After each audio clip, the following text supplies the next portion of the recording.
আগ্নেয়াস্ত্র সহ এক ব্যক্তিকে গ্রেফতার করল রতুয়া থানা পুলিশ। ধৃতের নাম রাজ্জাক শেখ ওরফে টোটা, বয়স ৩৫ বছর, বাড়ি মালদার বৈষ্ণবনগর থানার দৌলতপুর গ্রামে। তার কাছ থেকে 4টি 7mm পিস্তল, 4টি ম্যাগাজিন ও 4টি বুলেট সহ একটি মোটর বাইক উদ্ধার করা হয়। বৃহস্পতিবার ধৃতকে চাচল মহকুমা আদালতে পেশ করা হলে আদালত 10 দিনের পুলিশি হেফাজতের নির্দেশ দেন।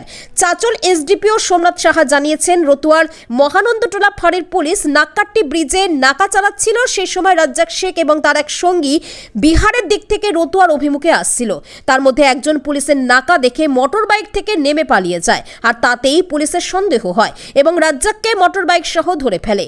তার কাছে তল্লাশি চালিয়ে 4টি 7mm পিস্তল, 4টি ম্যাগাজিন এবং 4টি কার্তুজ উদ্ধার করা হয়।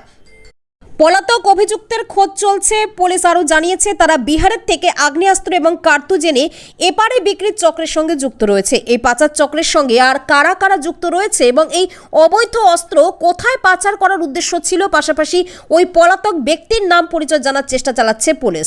তিনি আরও জানিয়েছেন, বেআইনি অস্ত্র কারবার রুখতে এবং বিভিন্ন জায়গায় পুলিশের নাকা চেকিং চলছে। যেহেতু বিহার থেকে বাংলায় অবৈধ অস্ত্র ঢুকছে, তার জন্য বিহার পুলিশের সাথে যোগাযোগ রাখা হয়েছে। 10:15 নাগাদ, রাত্রি 10:15 নাগাদ রতুয়া থানার অন্তর্গত নাক্কাটি ব্রিজের ওখানে যখন আমাদের রুটিন নাকা চেকিং হচ্ছিল, তখন দেখা যায় একজন বাইকে করে, মানে একটা বাইক দূর থেকে আসে এবং সেই বাইকে দুজন ছিল। এবার নাকা চেকিং হচ্ছে দেখে সেই বাইক থেকে একজন নেমে পালানোর চেষ্টা করে।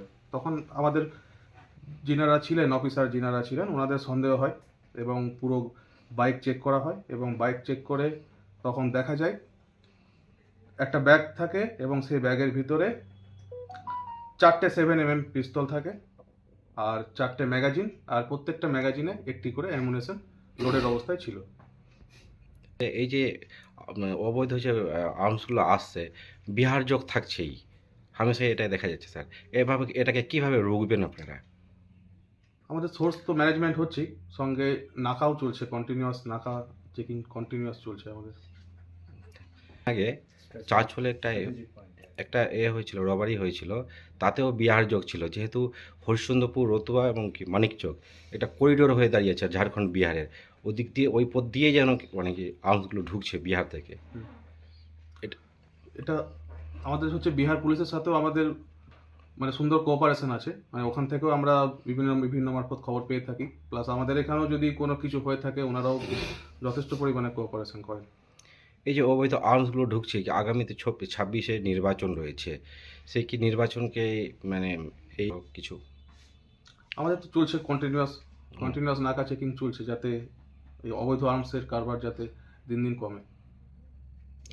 কি স্যার বাংলাদেশের সাথে কোনো কিছু যুক্ত আছে এখানে, এই আর্মসগুলো বাংলাদেশ যাবে এরকম কিছু আপনাদের কাছে কোনো ইনফরমেশন? এখনো পর্যন্ত ইনফরমেশন সেরকম নাই, ইনভেস্টিগেশন চলছে, দেখা যাক কি তথ্য পেয়ে।